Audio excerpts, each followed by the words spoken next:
पुण्यातील घुले वस्ती ते गोडबोले मसोबा वस्ती मांजरी या परिसरातील नागरिकांच्या मूलभूत सुविधांचा प्रश्न पुन्हा ऐरणीवर आला आहे। या भागात अंदाजे 15 ते 20 हजार लोकसंख्या वास्तव्यास असतानाही रस्ते, पायाभूत सुविधा आणि विकास कामांकडे प्रशासन, लोकप्रतिनिधी दुर्लक्ष करत असल्याचा आरोप करण्यात येत आहे। क्रांती शेतकरी संघटनेचे संस्थापक अध्यक्ष अमोल नाना तुपे यांनी याबाबत तीव्र नाराजी व्यक्त केली आहे। या परिसरातील नागरिकांकडून पुणे महानगरपालिका कोट्यावधी रुपयांचा कर वसूल करते, मात्र त्या बदल्यात मूलभूत सुविधाही दिल्या जात नाहीत असा आरोप त्यांनी केला। तसेच आमदार, खासदार आणि नगरसेवकांकडून या भागातील विकास कामांसाठी कोणताही निधी उपलब्ध करून दिला जात नसल्याचाही आरोप करण्यात आला आहे। रस्ते, पाणी, ड्रेनेज आणि इतर नागरी सुविधांचे प्रश्न तातडीने सोडवावेत, अन्यथा मोठं जन आंदोलन उभारण्यात येईल असा इशारा अमोल नाना तुपे यांनी प्रशासनाला दिला आहे। आता प्रशासन आणि लोकप्रतिनिधी या मागण्यांची कितपत दखल घेतात याकडे परिसरातील नागरिकांचे लक्ष लागले आहे। या ठिकाणच्या नागरिकांनी मला इथे बोलवलं।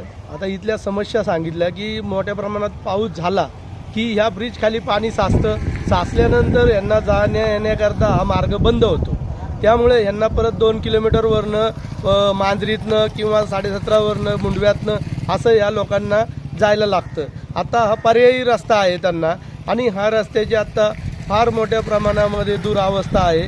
आता जर पाहिलं तर अनेक लोकांनी सांगितलं, कुणाला मणक्याचा त्रास झाला आहे, कुणाला मानेचा त्रास झाला आहे, अनेक शारीरिक व्याधी त्यांना झालेल्या आहेत। त्या लोकांनी त्याकरता मला रोड इथं आणून प्रत्यक्ष दाखवलं काय अडचण आहे काय नाही। मला असं सांगायचं आहे की इथले नगरसेवक, आमदार तसेच खासदार यांनी जर इथं फंड टाकला या रोडला तर 100% हा लोकांकरता रस्ता सोयीचा होणार आहे। आता जर पाहिलं तर इथे हजारोच्या संख्येने लोकसंख्या इथं वास्तव करत आहे। असं असताना त्यांनी कोटी रुपयाचे टॅक्स भरून सुद्धा त्यांना कोणत्याही सुविधा इथं महानगरपालिका तसेच इथले जे काही लोकनेते आहेत ते देताना दिसून येत नाही।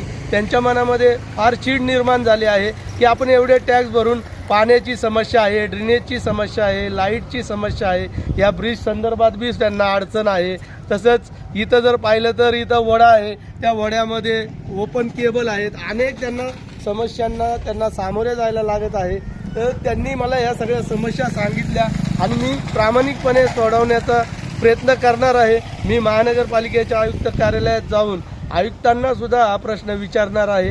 कारण आता मध्यंतरी एक न्यूज चॅनलमध्ये मी अशी बातमी बघितली होती की ठेकेदार, महानगरपालिकेचे काही अधिकारी आणि जे कोण असतील सगळे जे अधिकारी आणि ठेकेदार हे नगरसेवक हे एकत्र बसून आर्थिक देणे घेण्याची मीटिंग करायला त्यांना वेळ आहे, पण जनतेचे प्रश्न सोडवायला त्यांना वेळ नाही। इथे ते झाल्यात मस्त आणि जनता झाली इथं रोड अशा समस्यांमुळं, मूलभूत सुविधांमुळं त्रस्त। आता जर लवकरात लवकर जर या लोकांच्या जर समस्या सोडवल्या नाही तर मी सुद्धा गप्प बसणार नाही। महानगरपालिकेत जाऊन आंदोलन करणार आहे आणि महानगरपालिकेच्या आयुक्तांना या सर्व प्रश्नांचा जाब विचारणार आहे। रोकठोक महाराष्ट्राला सबस्क्राईब करा आणि बेल आयकॉनवर क्लिक करायला विसरू नका।